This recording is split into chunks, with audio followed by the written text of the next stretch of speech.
Hi, my name is Rick Howell. I'm a TV guy, and this show is called Talk Back to Television. It's about the business of television, how we make the programs, how we distribute the programs, and mostly how we pay for the programs. Because if we can't pay for the shows, there's nothing to watch. Stay tuned.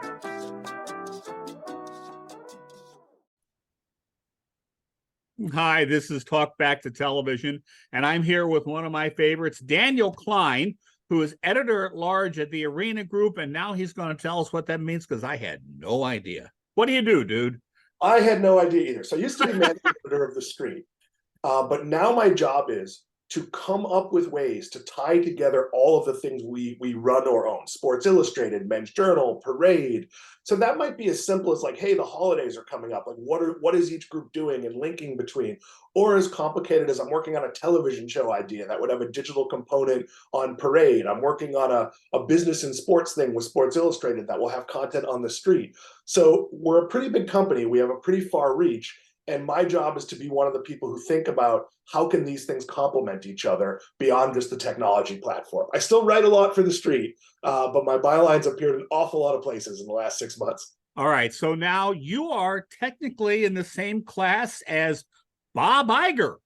So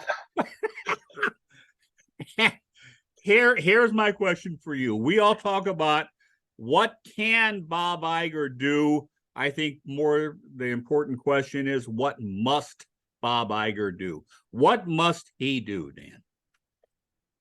So I think no solution shouldn't be on the table. We talked about this a little before the show. If I'm Bob Iger, I have all this content people want, and no one knows how it's supposed to be delivered. So I'd be trying premium tiers. I would be trying things like they've done a little bit with the recent Nick Fury Secret Invasion show of like, yeah, it's on Hulu, maybe air it on ABC, maybe go back to trying some of these, like the movies in theaters, I can pay premium prices, because you're not going to quickly sell ABC.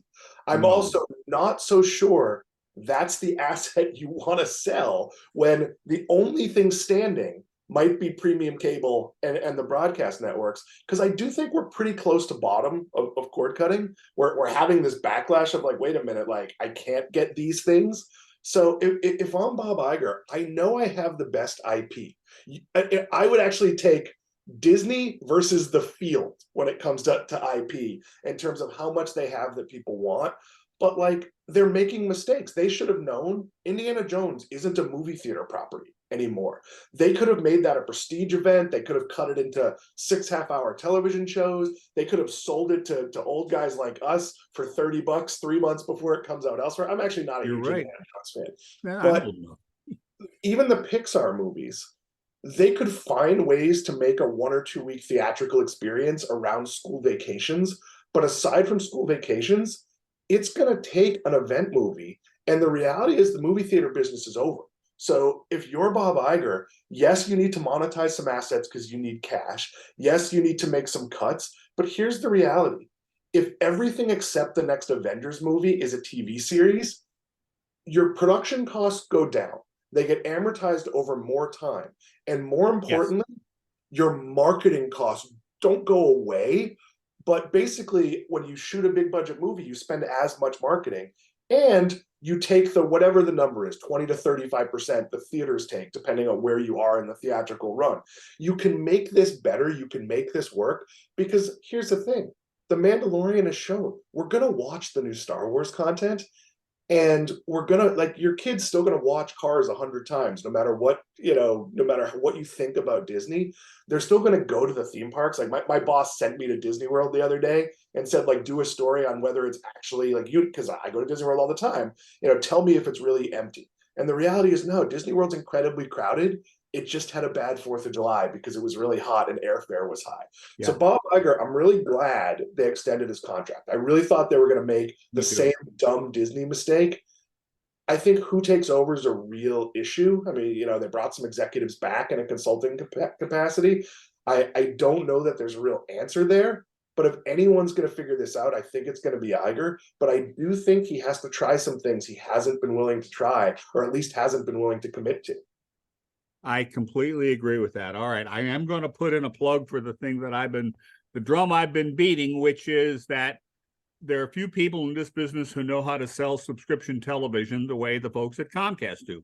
To a lesser extent, Charter, but a lot of them are Comcast folks anyway. And if Disney has this really squirrely deal with Hulu, where Comcast can pick up a third of it for about a third of what it's worth. No, sell a third of it to Disney for a third of it. Anyway, fact of the matter is Comcast should be buying Hulu. They should be plugging in Paramount Plus and Warner Brothers and Disco and whatever all that stuff is. I don't even remember all the channels they have. And of course, Peacock, and then put Disney Plus into that bundle and do what Comcast knows how to do, which is sell and maintain a bundle of subscription services. I think that speaks to a word you're going to hear a lot in the next few years: consolidation. Well, absolutely. Because Absolutely. here's the reality. Do you remember when they were running the Super Bowl ads for Paramount Plus, and Yes. literally like SpongeBob and Snooki were in them? That is basic, and you see the same thing when you go to Universal Studios. If you watch like the parade at Universal Studios, as a almost 50-year-old man, by the end I'm like, okay, Secret Life of Pets, like that's kind of a big. And then at the end you're like, who are these characters? Because they don't have enough good IP. Yeah. You're gonna have to see these things consolidate. And I look at what happened with WWE Network, and I think what will happen with the other wrestling group, AEW and Time Warner. These are going to become reasons to get you to subscribe. So I like, I'd really like to see Disney and Apple hook up, because I think the content matches really well. Yeah, I think Foundation, and on an adult level, some of the cartoons, Invincible, fits really well with what Disney is doing. And both of them have pretty messed up apps in terms of delivery, and could help each other out. I think what Apple's doing with sports, and what Disney could do with sports if they chose to, we're seeing it now with TV a little bit, that you don't necessarily need the NBA. It might be okay to have, Italian soccer or other things that just bring their 400,000 people. Yeah. Comcast's biggest purchase has probably been the Premier League, in terms of actually bringing new people to the table. I think Disney has to get very creative with its partners, because we don't need 6 or 7 multi-purpose streaming services. I get that. All right. Well, guess what? We have run out of time, but as always, Bud, that's fascinating stuff. And you have a unique, you see everything, and also you talk about everything. So that's, and people believe you, unlike me, I just kind of yap in the background. But well, I don't get to talk about things that much anymore, so I appreciate it. All right. I'm going to sign off, and we'll see everybody on the next Talk Back to Television.